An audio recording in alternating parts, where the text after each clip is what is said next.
All right, I'll just read some poems then, and stop me when you're when you are sick of me, I guess. I don't know. So after one poem then. Uh this is a new book called Floating Downstream. I'm gonna do like one thing from that. Um Called What Did We Know? What did we know? We would fly electric, nothing but stars and immortality. Radio promises pushed to distortion and highway truth. Air was easier and faster and in so much abundance, and nothing mattered. We found secrets and promises and long lost keys. Ours was the nature of nature. Ours was gravel and sky. Ours was always and now. What did we know? Okay. Yeah. Um, what is happening? That's James. Okay. Okay, I was making sure that on the screen it said like I was getting a warning, so I was making sure that that wasn't for me. I think it's on Jason's screen. Okay, just making sure. All right, another book. All right, cool. This just came out. I've done a few with Sarah Worrell. This one's also with Lindsay Martin Bowen, who I believe is in Portland now or just outside of. Um, oh, by the way, I'm in Kansas City, if that matters to anyone. Um, this is called Lost Division. We would pedal our bikes, trudging the gravel that was mostly dust of Marquette Avenue, squat boxes and single wides. That one weird kid's parents kept a donkey and a pen out back, and chickens that would scatter at a call. That stray dog always following, waiting for someone to drop, waiting for something to drop. There was that weird dude in the tar paper shack on the edge of the woods who never came out but to put empties on the porch and shoo any of us away who were brave enough to snoop. We were looking for anything under those endless sycamores. We knew something had been lost years ago, decades ago, and the trees, the road, the houses, the families were still trying to figure it out. What was missing? And we were just young enough to be naive and bold enough to think that we could save the world. If you followed the gravel and dirt long enough, you'd end up on pavement, the subdivision. We always said it in reverent capitals because that's the place where it hadn't been lost. Not all of it, at least not yet. There was patchy grass that was still kind of green, and there were a few honest to God real basketball hoops and driveways, and not the metal rings nailed to trees like back our way. We marveled at how a kid might skateboard were they so inclined. And we convinced that one boy to get his parents to give us the scrap wood in their backyard, and we cobbled a bike ramp in the field just south of the subdivision. We rode that ramp the whole summer, gravel kids and pavement kids together, and no one laughed when someone bled, and someone's mom always had Kool-Aid when it got too hot. And when we pedaled back to our lot of dust and dirt, shutting drafty front doors and closing our eyes, something had been found. Okay, thanks. I did not look at what time it was when I started reading, so you'll just have to tell me to shut up at some point. You're take as much time as you need, James. Let me see them. Oh, well, it's not my show, so. This one's called M. When we met, he was living with his cousin at the end of the hall. I tried to take his side on everything, but he was always so angry. Then again, I suppose that'll happen if your mom shoots herself in the head from a park bench while you're tossing a frisbee. We got drunk a lot and talked music and movies. He was into goth metal and horror flicks, and I was more into grunge and art house stuff. One night, a case of Red Stripe in, he tried to sell me on the artistic merit of Manson's Golden Age of Grotesque and Freddy versus Jason. And I equally tried to convince him of that Peach GB album and Sideways. We did a lot of wobbly agreeing to disagree. And after his cousin got tired of it all, he got a room in a duplex with some dude way older and much more mature than us. Then there was that big party where I passed out on the floor and someone pissed on the rug and someone else broke their arm out on the deck. And that was that. He moved somewhere else, and I only saw him once after that. He had a shaved head. He met a girl with a shaved head. It seemed like he was good. There's that one. Thanks. Let's see. I'm not gonna do that one. I went through and like marked all this stuff, and now just not gonna do those. All right, I'll do this one, and then I'll do something from mine and Jason's new book, and then we'll move on with our lives. This is one that's been hanging around for a while, and I don't think it was in one of my chat books, but I don't think I ever put it in like a, non-staple bound thing. So this is called Jackie. Jackie lived in the Run to Hell trailer on the other side of the box wire fence. We rode the bus together. After school, we tossed my rock solid basketball back and forth over the fence. He never asked me to come over and said his mom didn't allow people in her house. I always assumed Jackie's mom worked a lot. I almost never saw her.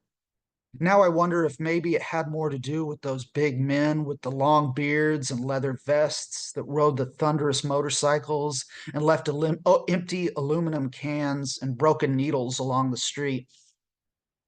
Once, when I was brushing my teeth for bed, I could hear the big men making lots of noise from the trailer next door. The occasional gunshot, but that was nothing new. Jackie's mom didn't use the knocker. She just pounded fists on the door. I opened it, white foam still around my grade school mouth from brushing my teeth, and she said she needed to use the phone. The cops came quick, bright flashes in that summer dark. Jackie didn't talk much after that night. A few weeks later, while passing the basketball, I asked if he wanted to trade toys. Jackie held the petrified basketball to his chest and told me, I ain't got no toys. I ain't got nothing. Then his mom called him in, and a week later, they were just gone. The big, loud men took over the trailer for a while until the city had it condemned and hauled off. I wonder if Jackie's still out there and if he remembers me. If so, I'd like him to know that I thought of him today. All right, that one. Thanks. Thanks for having me and letting me open for you guys, because this is an amazing book and I'm very, very lucky to have got to read it early. And it's really good. So anyone who doesn't have this book yet needs to get it. I'll do one more and then I'll get out of your way. Okay. I'll do this one. This is from mine and Jason's new book, which is not quite out yet, I don't think, but it will be soon. Bright as the Darkness.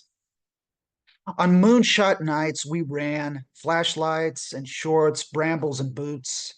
The goal was to go as deep, as unseen, as completely immersed in forest green isolation, to hear the cicadas, the coyotes duet while autumn leaves coax the wind to provide a cool jazz backbeat. Lights out with the early dewdrops and spiders crawling to find a home. Closed eyes, total envelopment, breathing the universe. Unused tents pitched over blue plastic tarps, a ring of stones for a fire that would never glow half as bright as the darkness of the moon on a starless night. And that's me. Thanks for having me. I'm really excited to hear everyone else. Thanks, James. All right, now I'm going to try this one more time, maybe. Not that. Oh, Jesus Christ.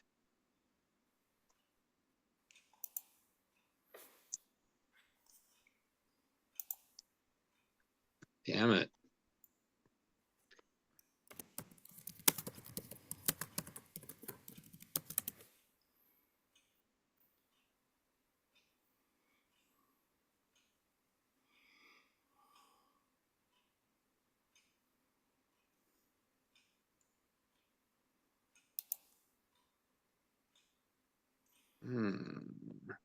All We'll right. fix it in post.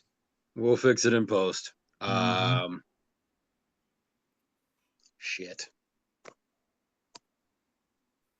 Anyway, well, that kind of messes things up a little bit. Hey, Bob, do you mind going next? And maybe I can figure my bullshit out in the interim. Is that okay with you? I apologize So we can do for that. bumping you up. No problem. Um, so let me just say, before Bob starts reading, I met Bob never in person, only via message, and we've seen each other at a few Zoom readings. He got in touch with me. When was that? 2021 or 2022, Bob? You late started reading this. late 22, I think. Nice.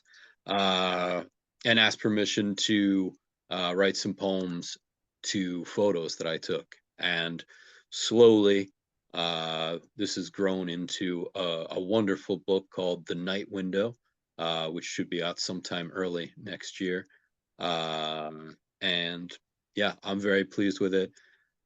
I look forward to you hearing Bob Dean read now.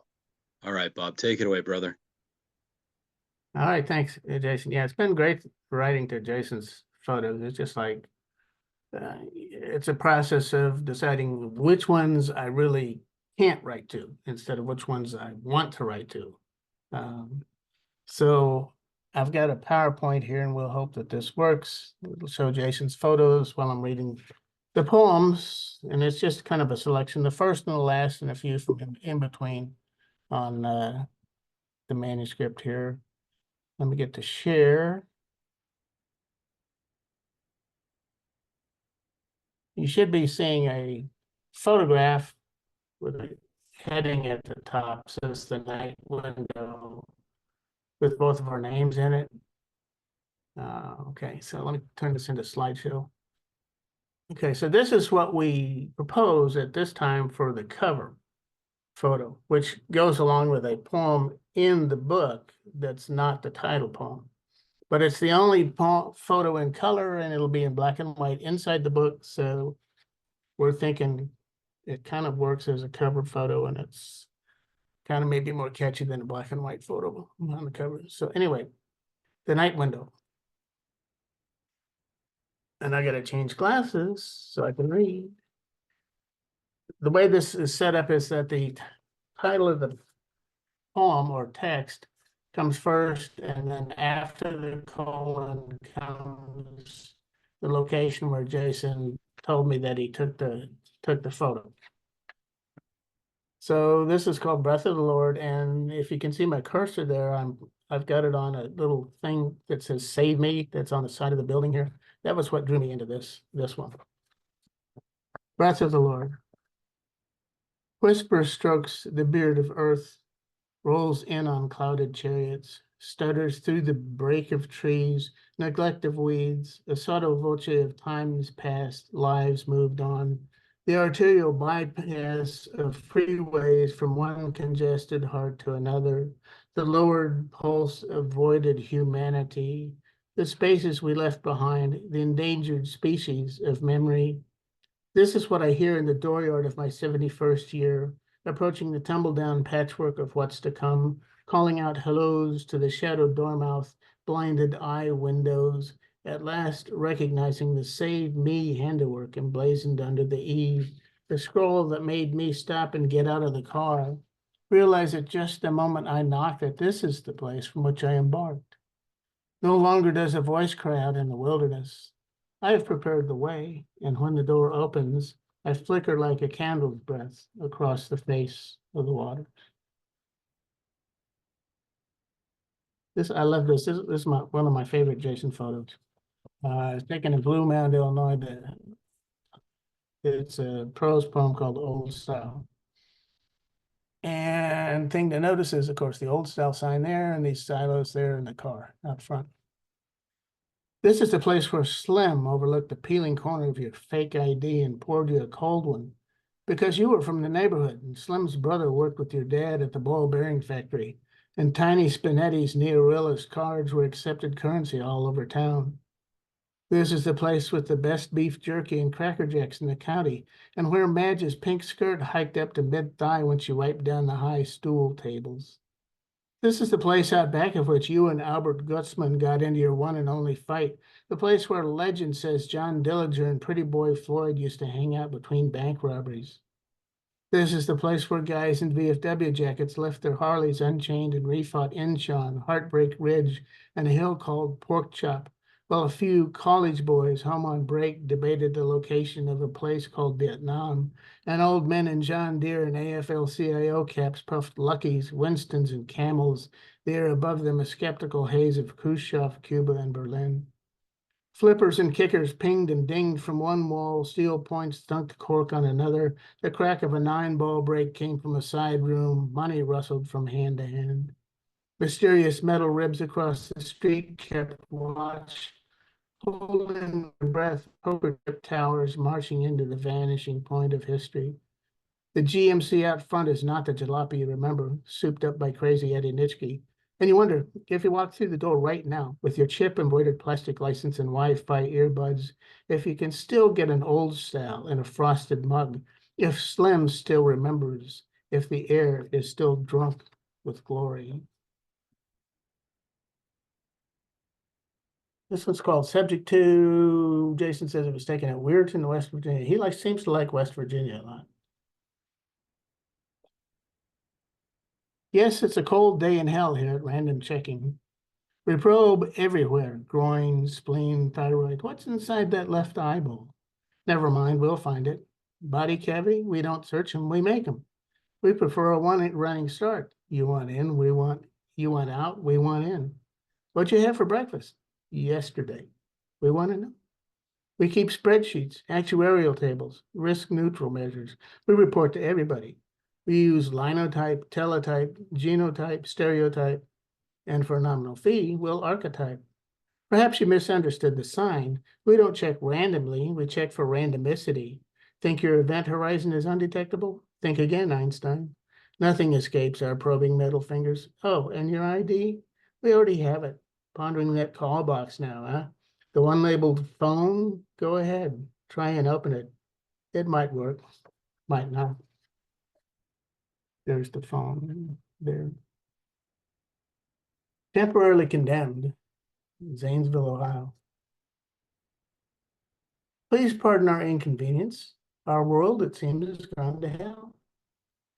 We have reached out to Dante, but Virgil is missing and Beatrice has turned a cold shoulder. We would offer up the Grail cup behind us, but you cannot come in to collect, and we are condemned to adhere to the rules, or more specifically, this window pane. Though we are happy here, as you can see, from our prayerful aspect and lustrous long lashes. With a blush, we offer our hearts, our full lips, and a phone number you can call should you have any remodeling needs, though so far it has not done us much good. We hope for better connection in the next incarnation. We hope for a better world to come. We hope you will be kind. Namaste. Welcome. The sky is falling. We hope.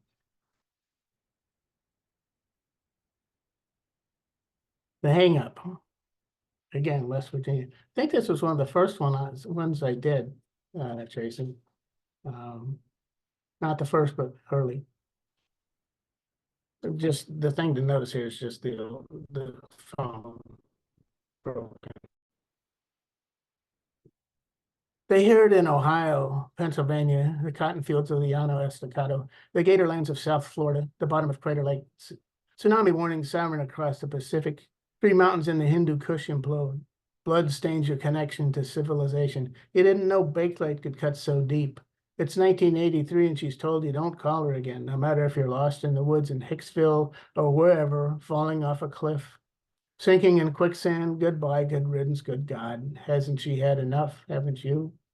And here you are, 4 decades, 3 divorces, 2 heart attacks, 6 grandkids later, a middle of nowhere return, sanity hanging by a thread. You wish you could pick it up, put it back together, punch the right numbers, say, I'm sorry, wondering, isn't life funny how you found it again? How this thing is still here? Your anger, your hang up. If only you'd known. Leaves rustle, wind blusters in the open window. You start the car, head for the interstate. That lunatic asylum you saw in Weston. Shuttered now, tourists and ghost hunters only, poems of the lost tattooed on therapy room walls. You happen to have a crayon on you. In the rear view, the phone rings. And I actually can't see my computer clock while I'm on the share screen. Um, just a few here. Okay, this is standard time. One of my favorite Jason photos. The hands, of course, are detached, and there's some crap down there at the bottom of the clock face. Is this how the world ends? One screw loose and it all falls apart. Everything we know, everything we love, everything we are screeches to a halt. Empty streets straight out of the twilight zone. Traffic lights stuck on red. What's the point of a no right turn sign if we never make it to the intersection? On the other hand, pun intended, go left, young man. This crossroads has got an angle, but the march of time is at parade rest and we can't see it. Wasps or the spawn of some devil prairie reed, life feed up beneath the even keel of eternity. Question is, when did we join them? The empty storefront sells no answers. The sky threatens, but will never carry through. We, however, have no time on our hands, and we are coming for you, Howard X. Miller, which is written right there on the clock face. This is the title poem, and then we'll see. I'll see how I'm doing on time here. There's only one after that. This one, The Night Window, Wiscasset, Maine. I don't know how well you can see it. This is as big as I could get the photo. There's like looks like a guy on the street outside here, and he's maybe carrying something, and there's a street lamp there, and that's it. That face, you go up for a name. Is that a beard, a hat, a white stick?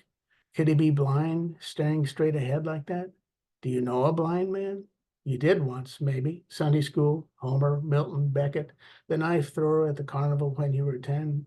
But the feet are wrong, all out of whack. They don't line up with the torso. They don't face forward. They're coming your direction. You know them, those pointed, shiny black boots, or should. What are they doing on your street, if this is indeed your street? The banister, the ornate iron which the man is passing, it's not yours. It doesn't lead to your house, at least not this house here tonight. You push up on the wood rails. The window doesn't give. Nothing gives. No egress, no chance of communication, only disconnection. You will never speak to this man, never truly see him. And yet he's always here, always in passing. You can hear his stick tap night after night, tapping, cradling that doll. Your childhood, that's your childhood in his arms. Now you know where it went. It never left. It's right outside. You can't touch it, but it's there. You'll never get it back. He'll never let it go. Look at the way he clings to it, that man. He took it the night you abandoned your parents' roof, the night you first penetrated a lover, the night you realized the dark was real and you were destined for it. The night you realized he will always be out there, him and the babe in arms, passing by on this street, the street where you are, with pieces of a life dismembered, a life misplaced, a life sometimes you hope well lived, a life certainly well haunted. And though tomorrow night it will flame out like an echo, his name, their name, your mother's voice calling like the light on the pole you thought you had lost track of, fires your subconscious. And this is the final poem in the piece, Luna Pier. I love this photograph. It's It's not your typical junkyard Jason Baldinger photo, but I think it's gorgeous. Absence, that is what is here, the absent. Fishermen, tourists, cloud gazers, motorboats, the wind, all absent. And now I add you to the scene, squarely within frame, next to laugh-mouthed children. Though can I miss what I never had? Possession is 9/10 of the law. I had the other 10th. I had a ghost, a dream, a few words strung like cloud bellies in the air. Love, life, but neither of us consulted a dictionary. That glow, that lost horizon, thermonuclear remnant of some foreign absent ravaged land. What if I dive in, stroke for it, the butterfly, no, the breast? Can I reach it before the sun flees refuge, before Christ returns and pulls forth fishes and loaves? Can I swim with a miracle in my pocket? For you were, I say to no one, my miracle. False prophet that I am, I had predicted sun in someone's hair, someone's hand in someone's hand. I sit, pull my jacket tighter, absence, chill caress upon the heart. And I'm sure that is probably my time. So, yeah. If you have another, Bob, you're certainly welcome to. I have one more actually on program that I had just in case I have to get back to share. Call it an encore. Okay. This one is just kind of for fun. Let's see. It doesn't occur at the end of the book like it is in the order here, but this one is called Bolo. And I felt like I looked at this photo that Jason took and I went, what the hell is going on here? And I had no idea. So I wrote something called Bolo, which for those of you who don't know is an acronym for be on the lookout. The police use, be on the lookout for such and such. What we know. 1, it is no longer among us. See hole in container. 2, it went that way. See big arrow pointing left.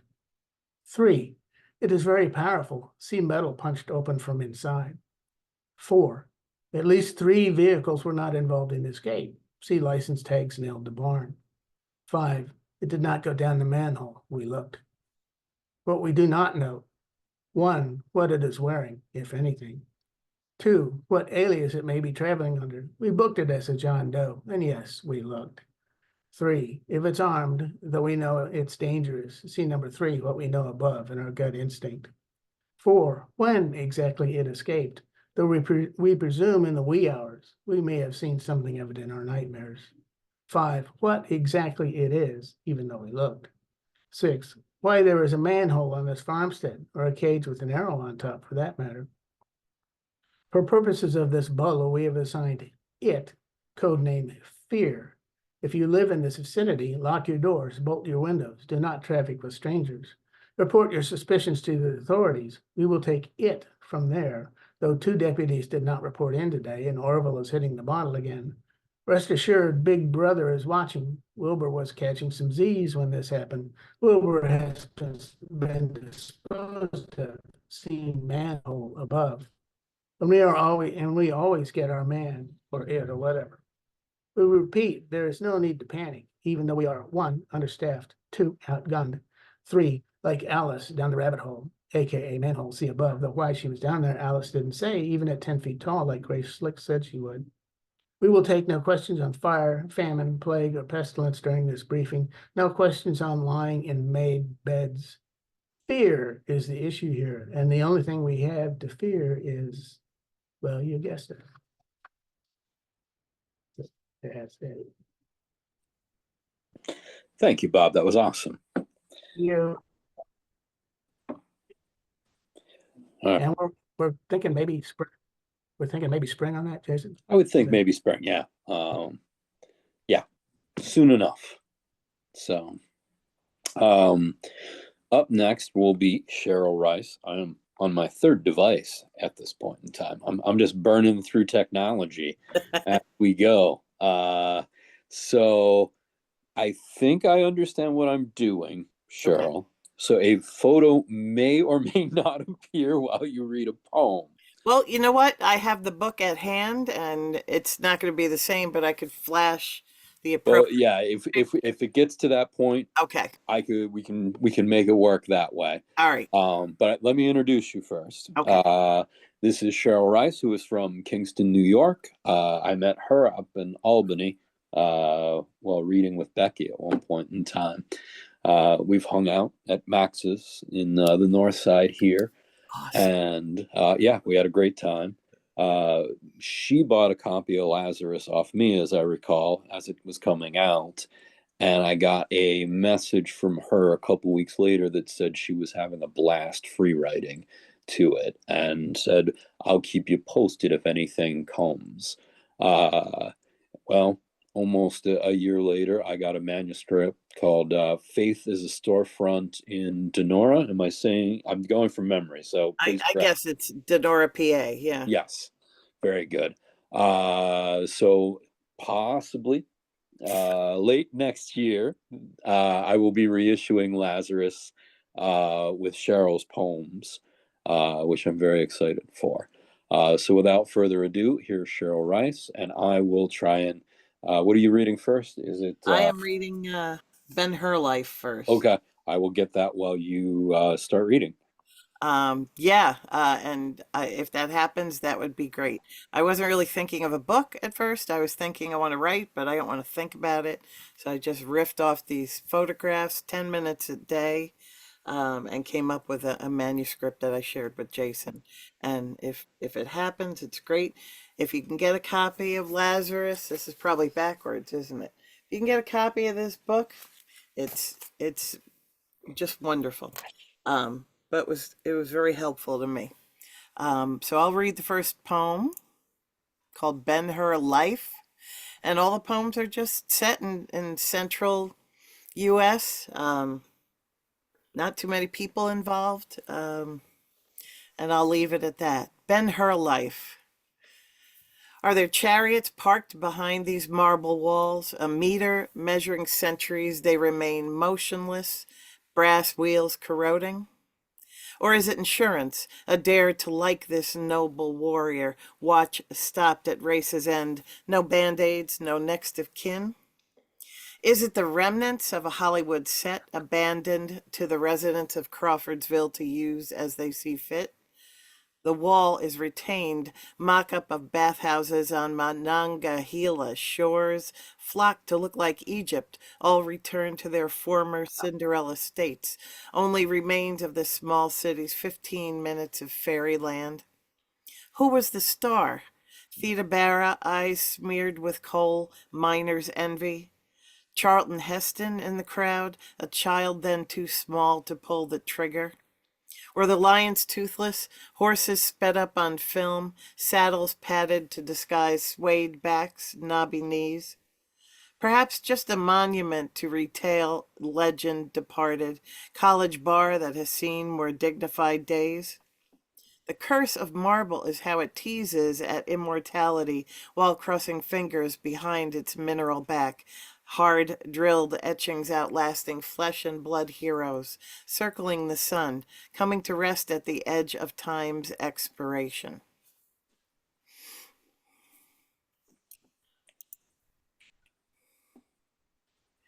And the second one is hoi polloi, which I had to look up the spelling of course. Aluminum ivy sprouts behind the glass. Common decoration back in the day. Post-war affectation. Throwback to Victorian railings. Echoing detailed fences of iron that bordered lawns. Divided haves from have-nots. Kept classes in their places. The aluminum era is what I remember. Careless slap of screen doors closing behind us, painted sills always a bit sloppy on the edges, gravel driveways, water from hoses, memories boomers sling at hipsters to prove we are survivors. But hose water may have seemed precious to the ones before who shared a communal cup in an open well, who saved shoes for church and school. The house across the street had indoor plumbing from day one, tavern below where the drinks were naturally pure. Upstairs, the keeper put his flock to bed before his shift. No ivy climbing his walls, flowers instead pasted on paper. Ivy is for cottages, screen doors, survivors, climbs well above boundaries set by unsuspecting neighbors, hoi polloi of the block.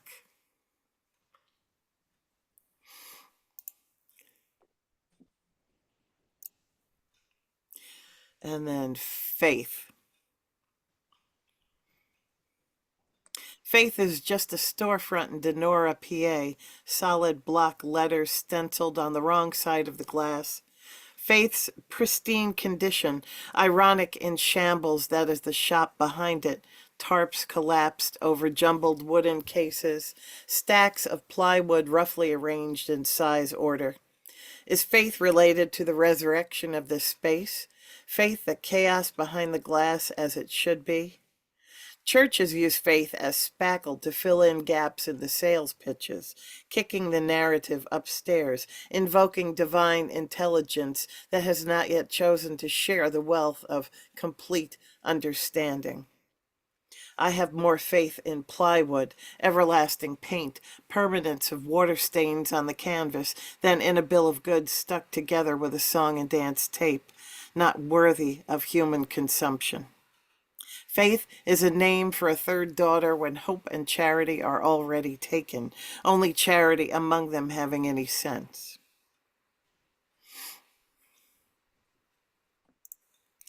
The thing with Jason's photos is that there are so many titles and just scraps of words in the windows and the signs and things. It's almost like cheating. You don't have to even come up with a concept. You just use that as your first line and run with it. The next one is auction, Sunday, October 21. Clouds for sale, the window says, after the foreclosure, after some deadbeat sky couldn't keep up with payments. Idle warehouse, whitewashed to deflect sun's invasive glare, stores them up, numbered, sorted, waiting for the auction's fatal hammer to divide them, send them to separate skies, better homes than this. They are scared, these clouds, after all they've been through. They grew to like freedom and true neglect of their previous sky. There were the challenges, sure, but there was always somewhere to gather together. What might look like a storm to you was a marshmallow roast to them, dark comfort after an unsettled day. Time? Clouds are eternal, so it's important to make sure they are being cared for correctly. Clouds are never young, never quite grown. And auction dollars are not the ones used here on the ground. They are tears, buckets of them, isolated or mixed into lakes to be gathered and traded in for their lofty cousins. Who runs the auction? Who assumes ownership of these amorphous lads? You, me, anyone willing to assume responsibility. Who wants to comfort them? Who brings us so much sadness? Maybe Sun, after all, has the best intentions.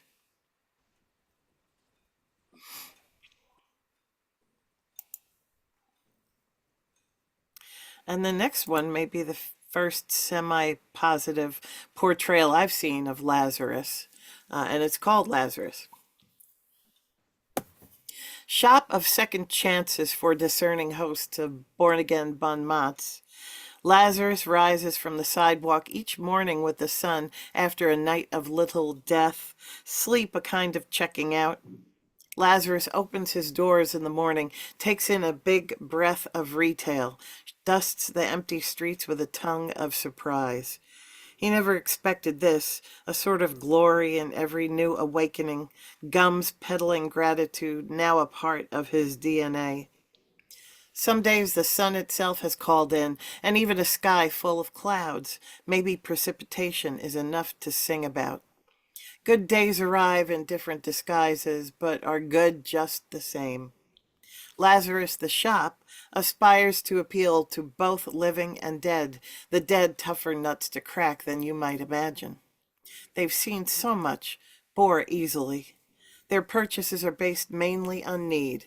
New socks, underwear, a hoodie when the old one's elbows collapse into sin, failed to shield the vital intersection of bone and broth. It's quite a tightrope sales-wise. The living will try anything. The dead already have. They won't bother. Would rather stay at home, watch TV, wait. So thanks. Thank you to everybody that tuned in tonight on a Friday. All right, that was Cheryl Rice, everybody. How did that screen work? Did everybody see it? Did it work out all right for everybody? It looked fine. Yeah, I kept Excellent. jumping. Yeah. All Thank you, right, Jason, for all that device, hard no work. problem. The device I'm least familiar with is the device that's actually working best. So who would have thought? All right, Becky, are you about ready to go? Sure. All Hey, right. hey, Cheryl, look, Kaya actually stayed and listened to you read. Oh, thank you. She's leaving now because I'm reading. Yeah. Uh, I was just gonna say what a good girl, but no, now she's jumping her mom. No. So So this is Becky Schumejda over here. She's in Albany, New York. She and I work on Trailer Park Quarterly together. We have mutual friends in John Dorsey and Dan Cracker and many others. She's a fantastic poet. But she was putting out a book on New York Quarterly called Sentenced a few years back and was looking for a cover photo. And I was, of course, honored that she asked me to try and figure something out. So I sent her a few ideas along the way. We weren't quite finding it, but I had a scheduled date at a abandoned prison that was open for urban exploration, and I took a roll of digital film and sent it to Becky. And the photo that I thought she would pick for her cover of Sentenced is the photo that she chose. But then I started getting poems, and they were amazing. And when we met last year, a couple years ago, she had asked to continue on with the cycle, and I was pleased that she wanted to. So we now have this book, Hope is a Prison, and I will very slowly get photos up while she's about to read now. So take it away, Becky. Thanks, Jason. So it's kind of cool because like I think I was like stop, like when you go through those pauses of writing, and it was really cool to get some help from some, and I'm sure everyone feels this way, from some photographs, so you could kind of have like some inspiration. So this is a story of 3 different women and how they all are connected with the choices that they made. I hope I accomplished my goal. I don't know. Sometimes I don't, sometimes you do. But this poem's called Last Rites. And I'll show, just in case, Jason, I'll show the picture here. Woo! See, you can't see. Oh, you got it, Jason. You're awesome. Okay, Last Rites. The last time I heard my father's voice was when my grandmother was transitioning in hospice. We were gathered around her bed, saying our goodbyes, when her son called, collect from prison, to encourage her to ask for the Lord's forgiveness. While death rattled in her throat, I looked out the window. A stray cat batted around a blue bird. My grandmother dismissed religion long before I was born, but kept a crucifix in her nightstand drawer. She had a stray cat husband who held my father like a feather between his teeth. She looked out the same window, then at me as my father yammered on about redemption. Or maybe she didn't look out the window. Maybe I just wanted her to. The last time she spoke directly to me was the day before her son was sentenced. Just tell the truth. That he didn't really hurt you, she begged. Just tell the truth. And that was called Last Rites.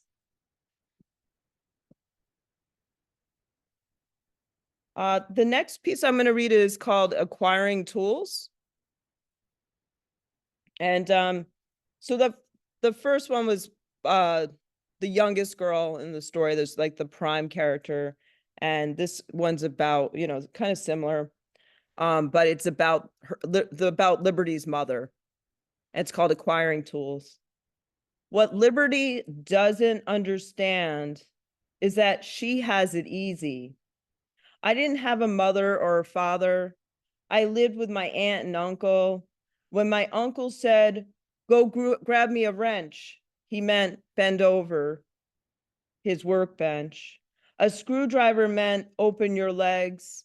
A clamp meant keep your mouth shut. My aunt stayed in the house, placed lace doilies over hard surfaces. When she said I was lucky, he taught me how to fix broken things. She meant you're on your own. When she said wash your hands before sitting down to eat, she meant don't bring the truth to the table.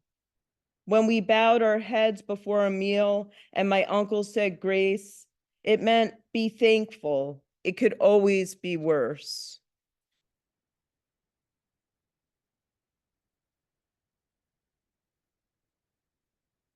And I'm going to read, and Jason, if you need to cut me short, I'll go through, you let me know. I'm totally cool. You know that. This one's called What We Deserve. If he did what Liberty said he did it because she let him. She always hangs around him, begging for attention, so she got what she wanted. If he did what Liberty said he did, CPS won't pay the rent. They won't put food on our table, clothes on our back. Take Liberty, I told the lady who asked all the questions, who looked at me like I was trash. Take her if she wants to go. My aunt sewed me a dress adorned with tiny roses and lace trim. When she found it ripped and stained with oil, I tried to tell her about the lessons I was learning in the garage.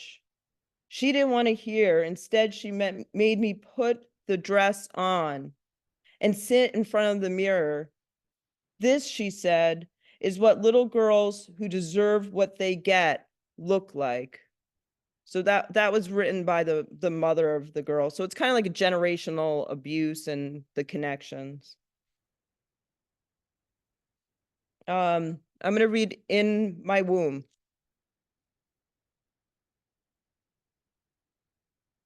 And it's like, I was thinking a lot, like, it's funny when this picture comes up, how this picture kind of made me think of a womb. Like when you think about a space as being something more than a space and the connection of that. So that's kind of what inspired me about this picture, which I really love. In my womb, paint peeled, dust and debris accumulated. There is a window without a shade. Someone painted that window shut. If you look out the window, there is a tree. Sometimes a bird perches on a limb, sometimes disappears, sometimes a nest, sometimes tiny fragile eggs. Sometimes he comes in, shh. Sometimes he asks if he makes me happy. Sometimes I say yes. And he promises that he will get around to painting when I clean up this mess. Once I saw my youngest brother outside climbing the tree. He reached into the nest, took out an egg, and tossed it across the yard like a stone skipped across the surface of a lake. So that was In My Womb. And I'm going to read two more. The next one is The Last Day of Freedom.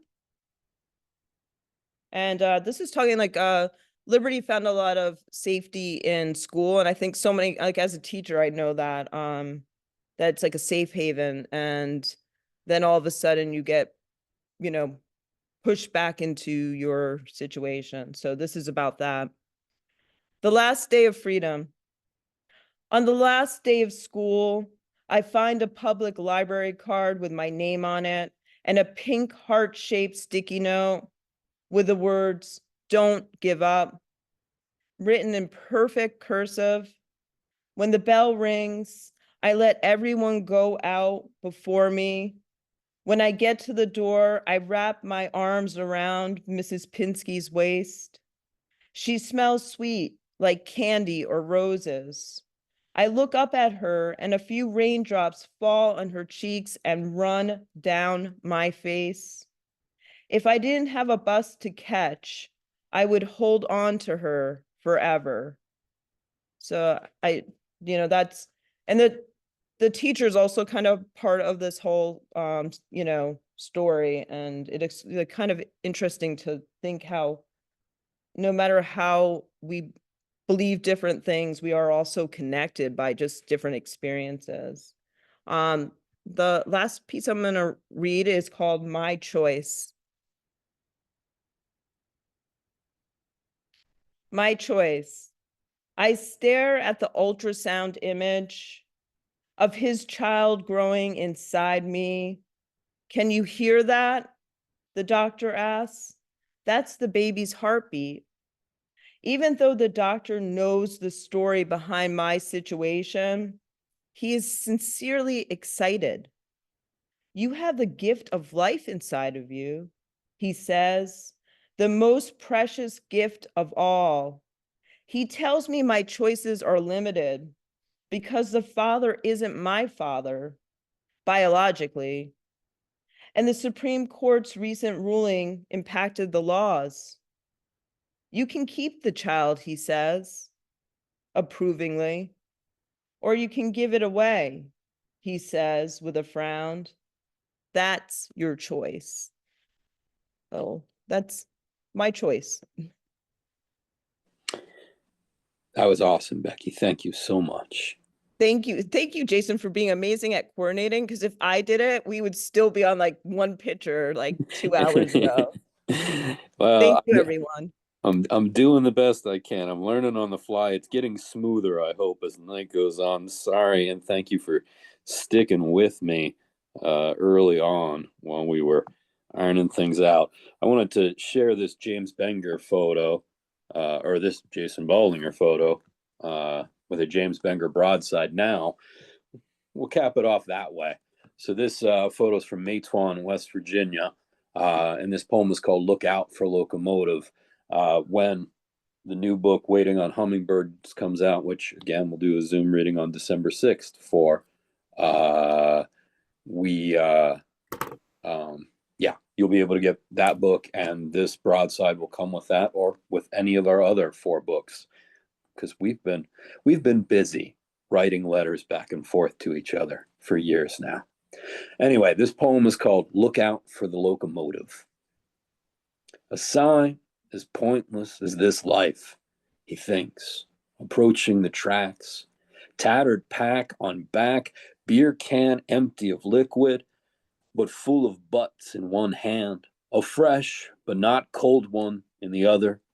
His hands don't tremble as much as they have lately, but then they rarely do. This time of evening, after the scorching sun has taken her thumb off the backs of those not blessed with the air conditioning.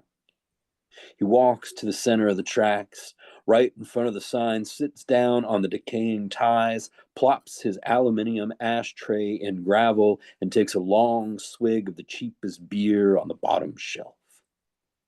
Life ain't always so bad, he thinks, lying down between the rusted rails. There's always been something magic about passing the time this way.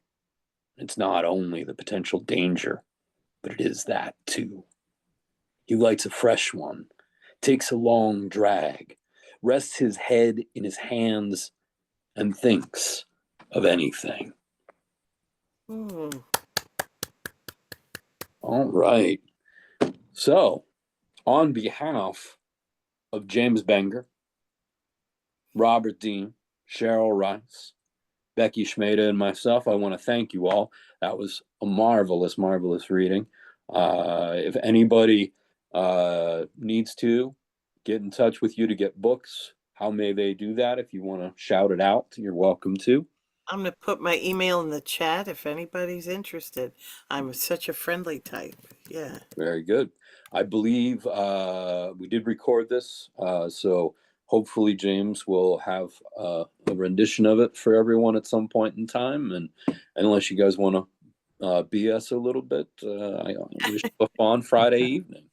That's cool. Hey, I just want to say, Wendy and Cheryl and James, thank you so much for writing beautiful blurbs for me. That was really meaningful for me. So I just wanted to say thank you.